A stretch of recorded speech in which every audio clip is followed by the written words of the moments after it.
जय हिंद दोस्तों। आज हम आपको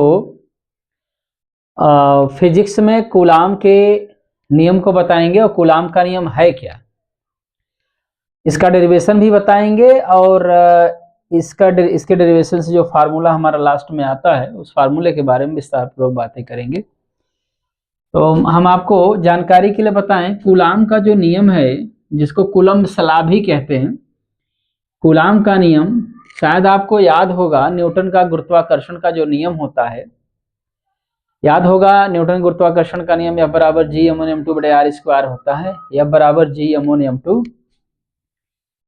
अगर आपको न्यूटन का गुरुत्वाकर्षण का नियम पता होगा तो निश्चित रूप से ये भी आपको क्लियर हो जाएगा। कूलाम का नियम, किसका नियम? कूलाम का नियम। तो कूलाम का नियम आपको जानना है तो पहले हम न्यूटन का गुरुत्वाकर्षण जो नियम होता है, न्यूटन्स लॉ ऑफ ग्रेविटेशन जो होता है, इसके बारे में थोड़ी सी बात बताते हैं, जबकि मैं इस पर वीडियो डाल चुका हूं, एक बार देख लीजिए आप। न्यूटन ने बताया था कि दुनिया की कोई दो चीजें, पहले मैं न्यूटन के गुरुत्वाकर्षण के नियम के बारे में बता रहा हूं, इसके बाद आपको कूलाम का नियम स्वतः समझ में आ जाएगा। न्यूटन ने बताया कि दुनिया की दो चीजें, दो वस्तुएं, दो पिंड अगर एक दूसरे के काफी समीप हों, सपोज दैट इनके बीच की दूरी मान लीजिए स्मॉल आर है, ये स्मॉल आर दूरी बहुत कम है।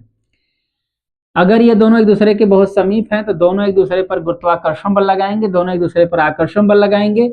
इसी आकर्षण बल का मान निकालने के लिए न्यूटन ने जो न्यूटन का गुरुत्वाकर्षण का नियम प्रस्तुत किया, वह ये कैसे आता है मैं थोड़ा बता दे रहा हूं। मान लीजिए इनके बीच लगने वाला गुरुत्वाकर्षण बल आकर्षण बल F है, तो F जो है इन पिंडों जो गुरुत्वाकर्षण बल है, इन पिंडों के द्रव्यमानों के गुणनफल के क्या होता है? अनुक्रमानुपाती होता है। भैया इक्वेशन नंबर फर्स्ट हो गया। दूसरी बात इन्होंने बताया कि यह प्रोपोर्शनल, मतलब सीधी सी बात करें हम तो न्यूटन ने बताया कि इनके बीच अगर आकर्षण बल लग रहा है, दोनों एक दूसरे को आकर्षित कर रहे हैं, तो यह आकर्षण बल किन किन चीजों पर डिपेंड करता है, किन किन कौन कौन से फैक्टर हैं जो कि गुरुत्वाकर्षण बल को प्रभावित करते हैं।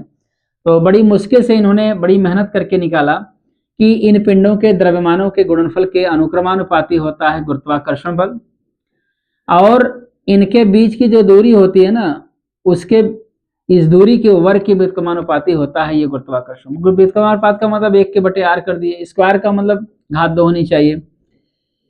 फिर से सुन लीजिए, न्यूटन ने बताया कि ब्रह्मांड के किन्हीं दो पिंडों के बीच लगने वाला आकर्षण बल F इनके द्रव्यमानों के गुणनफल के अनुक्रमानुपाती होता है या समानुपाती होता है। मतलब किसी एक के द्रव्यमान पर निर्भर नहीं करता, बल्कि दोनों के द्रव्यमानों के गुणनफल के अनुक्रमानुपाती होता है, सीधा संबंध रखता है। दूसरी बात, इनके बीच लगने वाला गुरुत्वाकर्षण बल F जो है, इनके बीच की दूरी के वर्ग के व्युत्क्रमानुपाती होता है।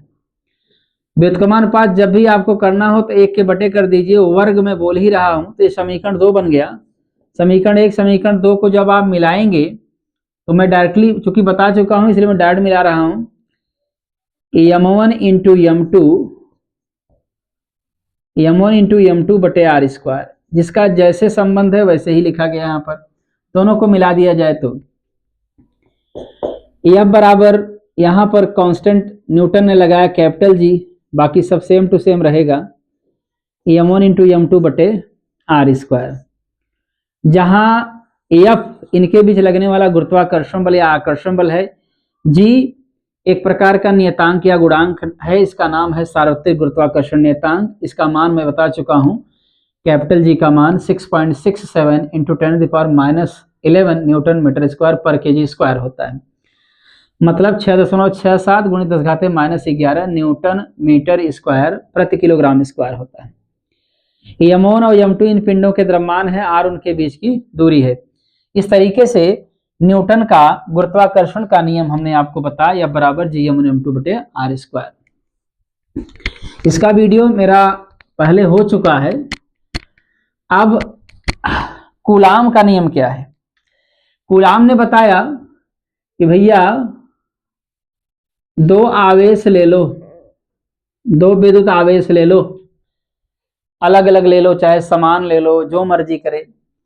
अगर ये दोनों विद्युत आवेश Q1 कूलाम और Q2 कूलाम, आपको पता है विद्युत आवेश का मात्रा कूलाम होता है, मैंने दो विद्युत आवेश लिया है Q1 और Q2, इन दोनों को काफी समीप रख दिया और इनके बीच की दूरी सपोज दैट r है। तो दो विद्युत आवेशों के बीच, दो विद्युत आवेश एक दूसरे के काफी समीप हैं, तो इनके बीच हमेशा विद्युत बल लगता है। क्या लगता है? विद्युत बल। अगर दो विद्युत आवेश एक दूसरे के काफी समीप हैं तो उनके बीच विद्युत बल लगेगा। विद्युत बल दो प्रकार के होते हैं, एक विद्युत आकर्षण बल और एक विद्युत प्रतिकर्षण बल। अब ये आकर्षण और प्रतिकर्षण किस चीज पर डिपेंड करता है मैं बता चुका हूं, लेकिन फिर बता दे रहे हैं। अगर दोनों आवेशों के चिन्ह समान हैं तो उनके बीच प्रतिकर्षण होगा। अगर दोनों आवेशों के चिन्ह विपरीत हैं तो उनके बीच आकर्षण होगा, यानी आकर्षण बल लगेगा। तो विद्युत बल दो प्रकार के होते हैं, एक विद्युत आकर्षण बल और एक विद्युत प्रतिकर्षण बल।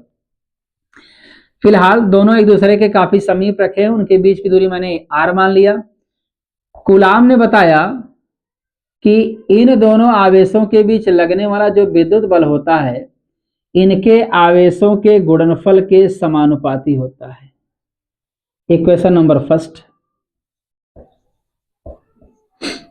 कूलाम ने बताया कि इनके बीच लगने वाला जो विद्युत बल है इनके बीच की दूरी के वर्ग के क्या होता है? व्युत्क्रमानुपाती होता है। इक्वेशन नंबर सेकंड, पहले मैं आपको बता देता हूं, ये दोनों आवेश एक दूसरे के समीप तो रखे ही हैं, लेकिन मान लीजिए इनके जिस माध्यम में रखे हैं उस माध्यम का नाम मैं यहां बताना नहीं चाहता हूं, इसलिए, क्योंकि चलिए अच्छा बता ही देते हैं।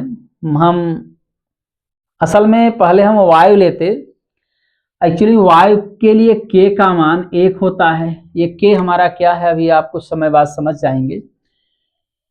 और अगर मान लीजिए मैं वायु न लेकर के एक ऐसा माध्यम ले रहा हूं जिसका परावैद्युतांक k है। हर माध्यम का अपना अपना परावैद्युतांक होता है। अभी आप इतना ही समझिए, चाहे वो पानी हो, चाहे वायु हो, चाहे मिट्टी हो, चाहे जो चीज हो, हर माध्यम का अपना अपना मान होता है और उस मान को हम परावैद्युतांक के नाम से जानते हैं, इसे k से दर्शाते हैं। अगर हम वायु लेंगे तो वायु के लिए k बराबर 1 हो जाएगा, बट वायु की बात हम नहीं कर रहे हैं अभी। चलिए, ये एक्सपेरिमेंट जो किया जा रहा है, मान लीजिए k परावैद्युतांक वाले माध्यम में किया जा रहा है। अभी k का अर्थ आप समझ जाएंगे। तो ये हो गया। अब आप समीकरण 1 और 2 को जब मिलाएंगे, सपोज दैट समीकरण 1 और 2 को मिलाने पर, मान लीजिए मैंने यहां लिख दिया,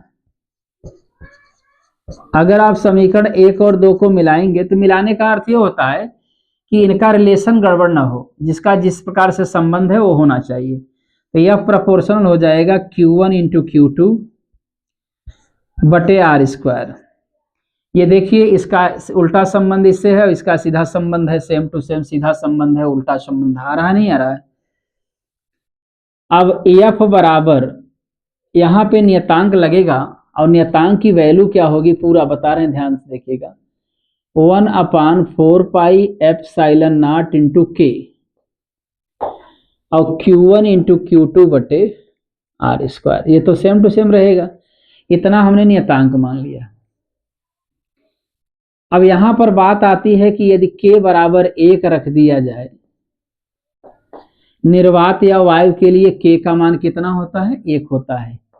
अगर k का मान 1 रखेंगे तो चूंकि गुणा किया हुआ है इसलिए k हट जाएगा। Therefore F is equal to 1/4 pi epsilon naught into k था, k की जगह 1 लिखेंगे तो 1 गायब हो जाएगा और इंटू आपका ये सेम टू सेम उतर जाएगा Q1 इंटू Q2 बटे r²।